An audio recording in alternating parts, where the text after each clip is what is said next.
that, Laura. I mean, I know you and I disagree on this. You can't just say a country's coming in, going to invest $10 billion to build a plant, and take people off an unemployment line who haven't worked in 5 years, and they're going to start making missiles. It doesn't work that way. All right, so it's a longer clip, but there was a lot there, right? We're talking about, do Americans have the necessary skills in these high-tech environments? I think that's ultimately what he's getting at.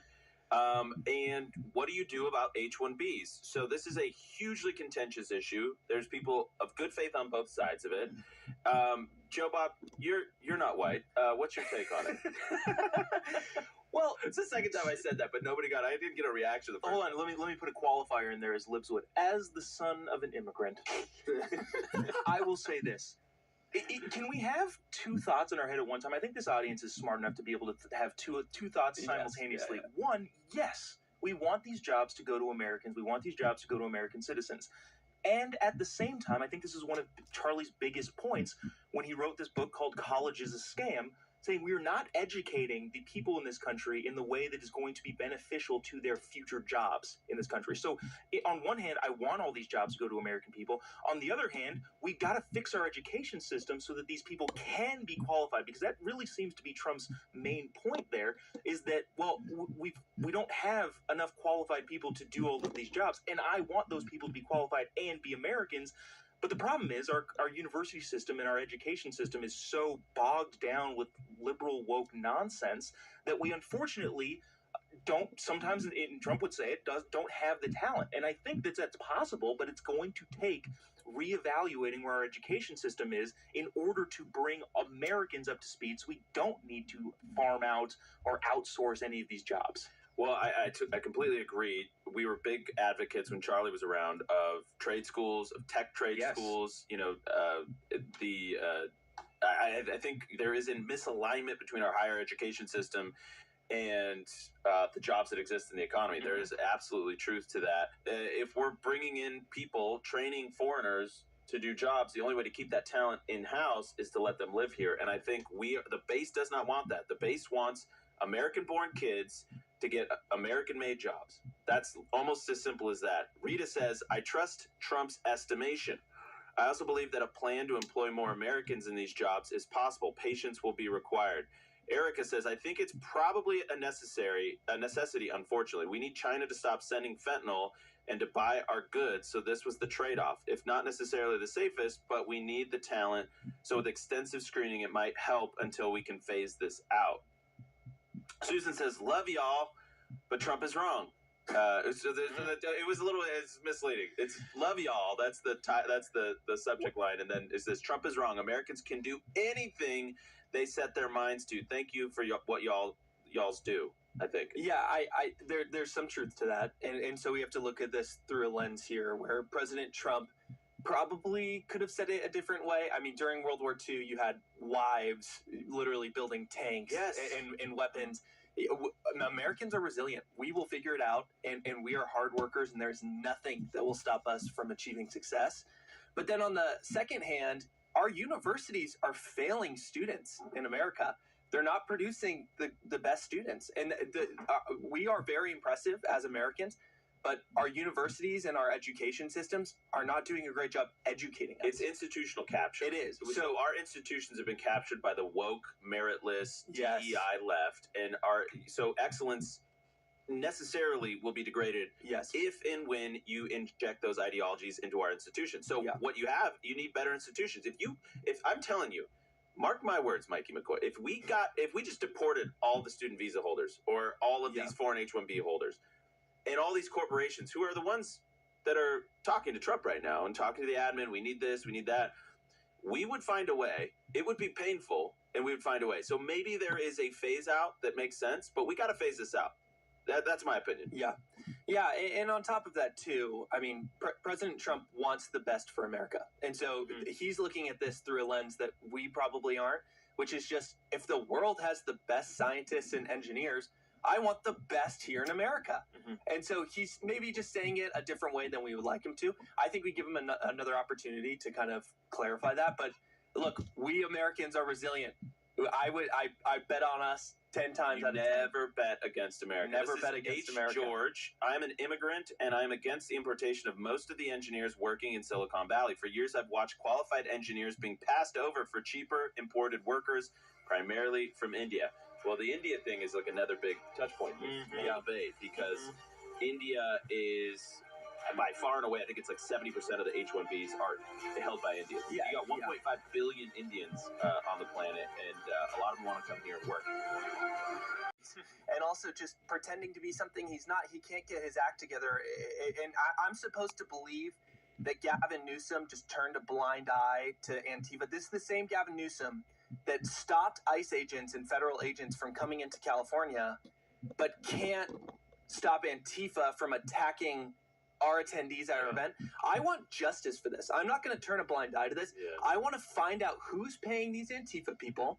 I want to find out who they are. I want every single one of them arrested who have broken a law. I want justice for this. I am upset. I am mad. This has been 2 months after this happened, and I do not want Antifa at our events like this. Yeah. Rob, what's your take on that? I wish you would have been with me on Fox News this morning. You said way better than anything I said this morning. No, I think what we have to do is we need to have accountability. We need to find out who's funding this. And these are domestic terrorists. I mean, it's the very definition of what terrorism is. It's frightening other people. These are American students. These are people at a university, and they have their rights. And these rights, their civil rights are being impeded when you are preventing them from doing their expression of free speech, which is the ability to not just talk, but to hear. And that is a blatant violation of civil rights violation. And somebody needs to be held accountable. Absolutely. Well, now, as far as go ahead. Our response has to be as a reflection of God's light. And that's what Charlie was. And that's what I was so humbled when I was at university with Charlie, because he was there for the love of these kids, because he knew where the future was. He knew that if we lose these kids, we lose everything.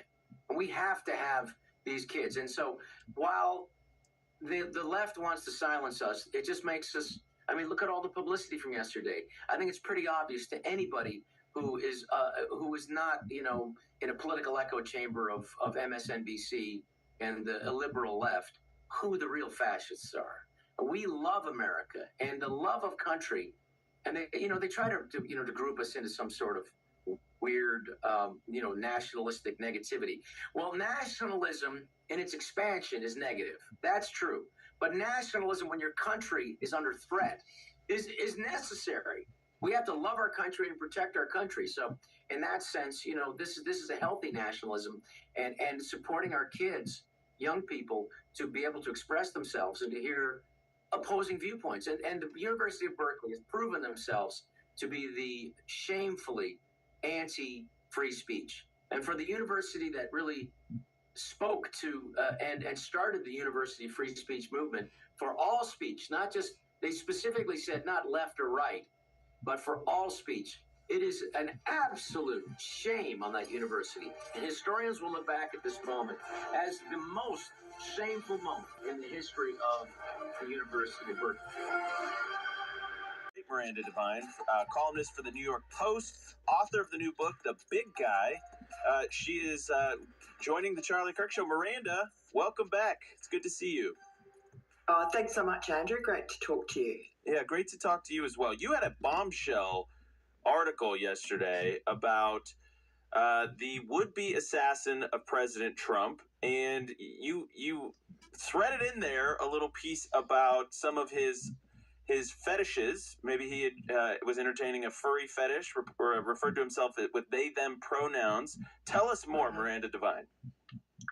It's slim pickings. My source went through 17 different online platforms that he found that this would-be assassin of the president, Thomas Crooks, had logged into or had accounts with. And One of them was this site called DeviantArt, which I had not heard of before, but apparently it's the biggest online hub for furry activity, the furry community, which of course is this kind of sexual fetish where people dress up as animals, or they like cartoon figures of sort of humanized animals that have sex or are nude.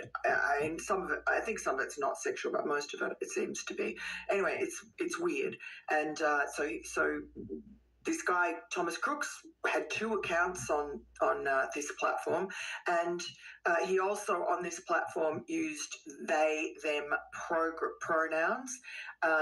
The only thing my source could find, activity of Thomas Crooks that still existed on that platform or on the archive was an image of a sort of bizarre cartoon image of a very muscle-bound sort of man's body, like a Sylvester Stallone or Arnold Schwarzenegger type body, with the head of a woman on top, long hair and a female face, and with this puny little guy next to her in his underpants, and who looked kind of like Thomas Crooks, sort of in a sort of a inferior position, if you get my drift. Sure.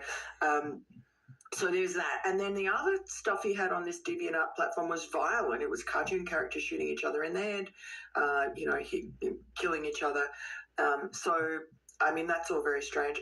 All of his utterances that are on YouTube and so on are increasingly very weird, that he flips from being very pro-Trump and anti-Democrat, particularly anti, the Squad, Ilhan Omar, and so on.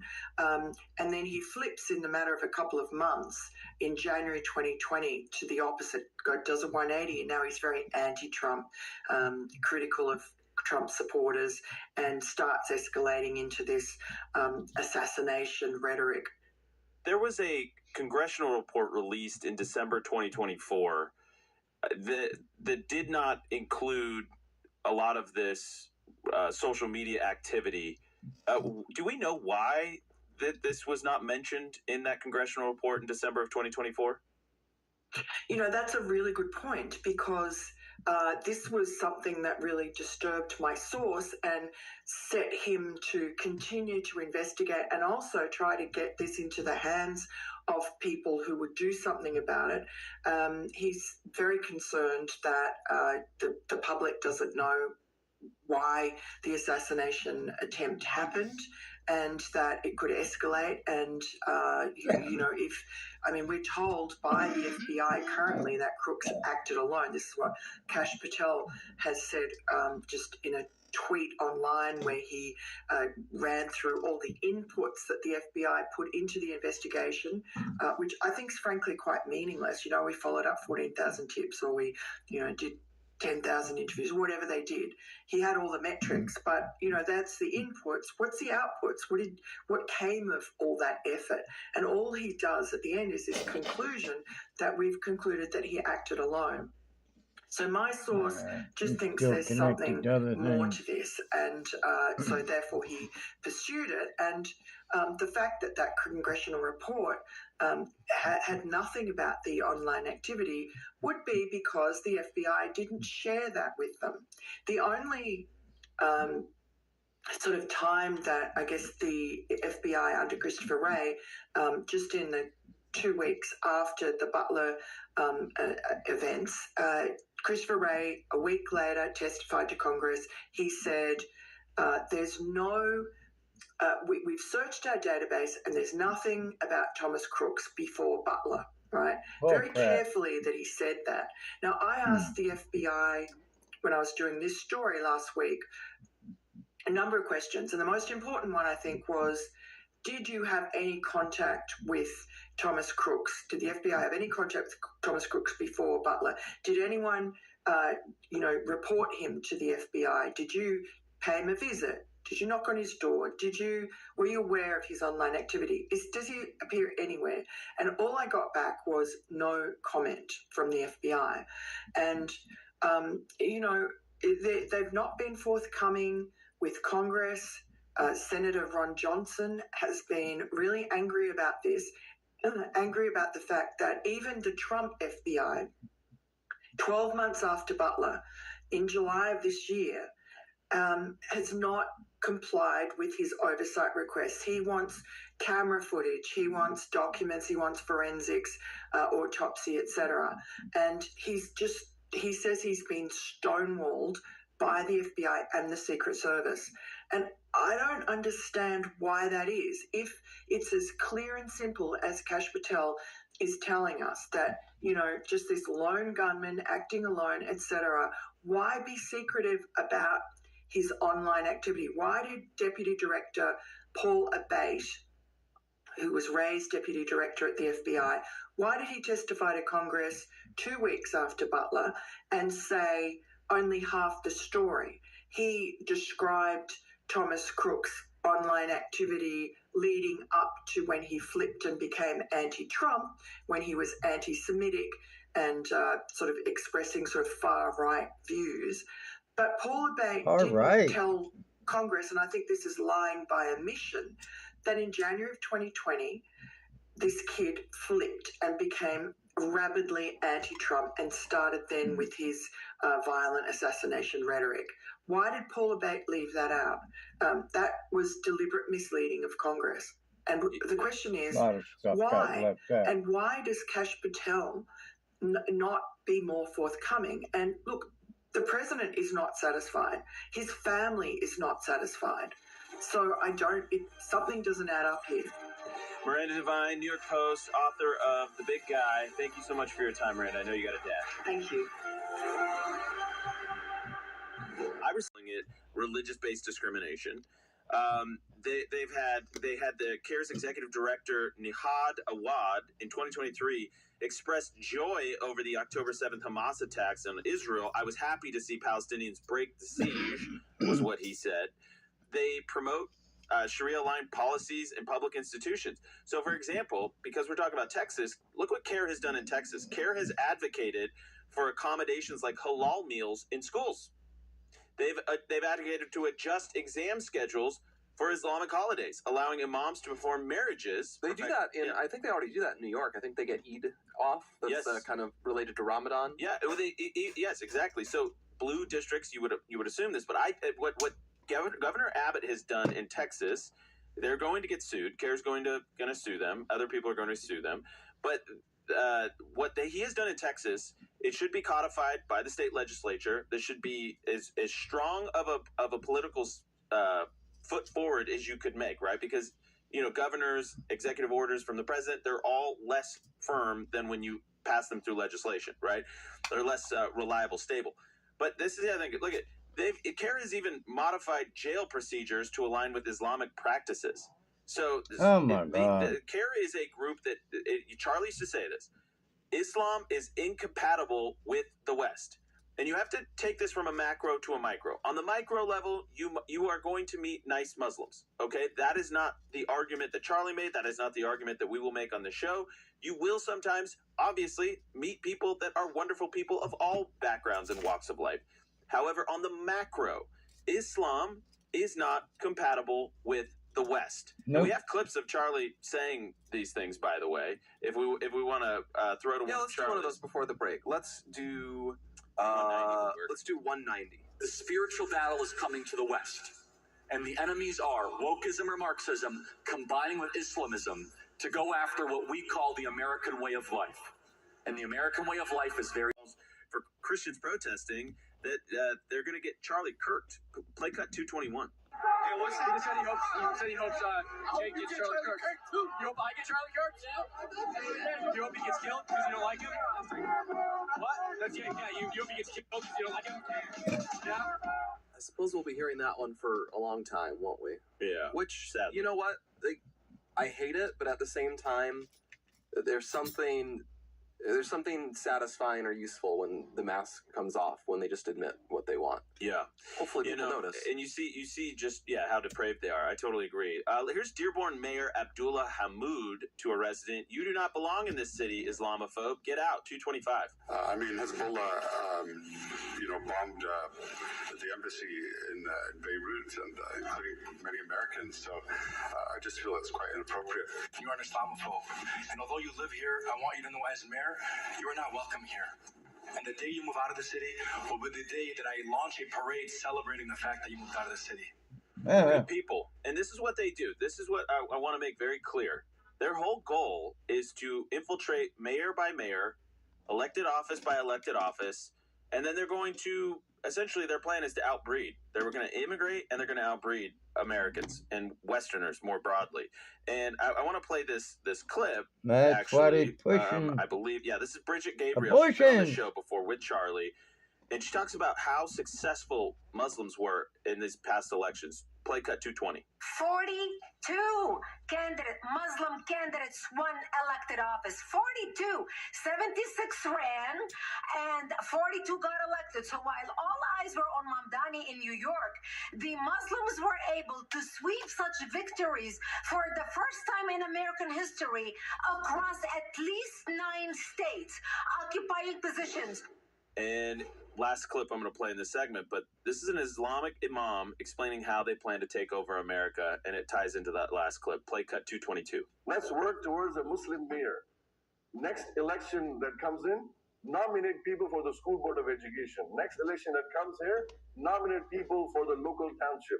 Begin the demographics change. People converted. There's a big, huge conversion going on in this. So that's demographic change, mayor by mayor. I mean, this is their plan. It is a conquering. Maybe, Blake, that's the question. Explain why Islam is more than a religion. It's actually a political ideology. Well, it is. The At thing the about ballot Islam is, in contrast or to the bullet? Christianity, if you read the Gospels, if you read the early Christians, there can be places that are very Christian, but Jesus doesn't actually talk a lot about how you're supposed to organize a state, how you're supposed to organize a government. It is mostly about individuals or faith communities. Mm-hmm. Islam from the start is political. Muhammad is the political leader of the first Muslims. They have the concept of a caliph who is a political leader of all Muslims. Islam has, from the very beginning, specific rules. How should an Islamic state be organized? And what this means is you have far more explicit rules of this is what you should endeavor to do in your country. That is what Sharia is. Sharia means Islamic, like law according to Islamic principles. Islam, if you are a devout Muslim, you are explicitly required to pursue those laws. And so if you're a good Muslim, you are going to be saying we should pursue Sharia. They might disagree about exactly what it is, but there's no tension like there would be with Christianity. Like with Christianity, we would have a lot of reasons to say, oh, you can't compel certain things on everybody, or there's just no obvious way you're supposed to set up a Christian state. But with Islam, no such tension exists. You are in fact supposed to set up an Islamic government. You're supposed to impose special taxes on people who are not Muslims. I think they're even supposed to dress differently.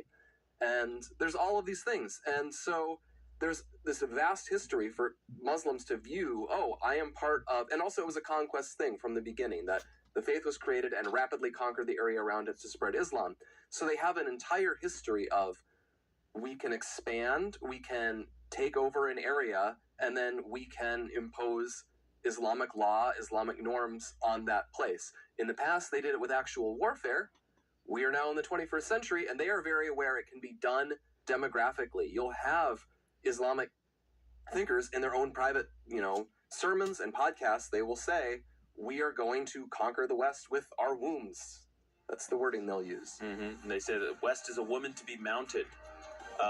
This is very much their intention, and we better wake up to it. Stop being distracted by all the infighting or all the shiny little stories that run by. This is the main story. We'll be right back with Sager and Jenny. Yes, we actually tried to do this yesterday and ran into weather disruptions and power outages here in Phoenix. And that's Sager and Jetty, host of Breaking Points, a really popular show. And Sager is a really you're welcome. Welcome to the show, Sager. Thank you, guys. Thanks for having me. You are a contrarian thinker on a lot of topics, I think, and you always make it interesting, whether that's daylight savings time or, in this case, property taxes. And you and Blake, I think, are of the same mind here. What is your take on this push in Florida to eliminate property taxes? Yeah, first of all, just thank you guys for having me. My first time joining the program since Charlie's passing. I just want to commend you both for the job that you guys are doing. And I'm very, very sorry that Charlie and I never got to have the fight about daylight savings time that we were once promised. So, RIP Charlie, we will one day be able to have that. But on property tax in general, there's been a new push by Governor DeSantis. This is picking up on quite a few red states, Governor Abbott and others in Texas, pushing explicitly to either abolish property tax or, in a more objectionable case, in my opinion, specifically carve out property tax exemptions for older homeowners. And something that I'm really passionate about is defending the very idea of property tax very specifically, while also being able to critique individual school districts, because I believe that it's very important to preserve the local connection of the taxpayer to the community.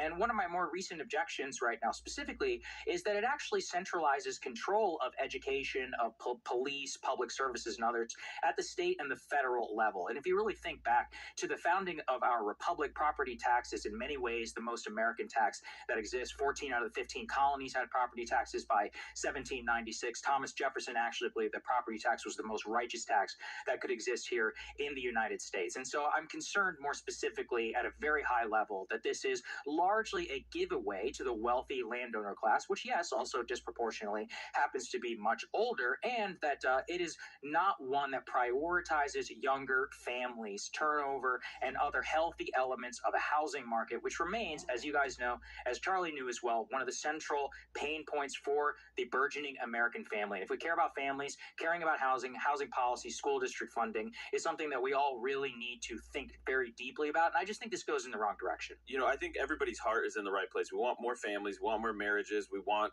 to restore the social compact for Gen Z. My one pushback here is, and I want to, I was not aware that Thomas Jefferson said it was the most righteous of all the taxes. One of the most righteous. Yeah. One of them. Please explain why, if you know, why he said that, what his rationale was for that. Sure. I'm just curious. Yeah, at the time of the colonies, it's very important to remember, and you guys discussed this as well, the idea of a general income tax or a capital gains tax or any of these other taxes was anathema. Really, a lot of it was alcohol taxes like a Pigouvian sin tax, it was tariffs, and it was property tax. Property owners were the only ones who could vote at that time, but very importantly, it was seen as a way, as the property owner themselves is benefiting from the social benefit of what it would pay for, let's say from the mail system to eventually evolved into cops, into schools, and that's why 14 out of 15 colonies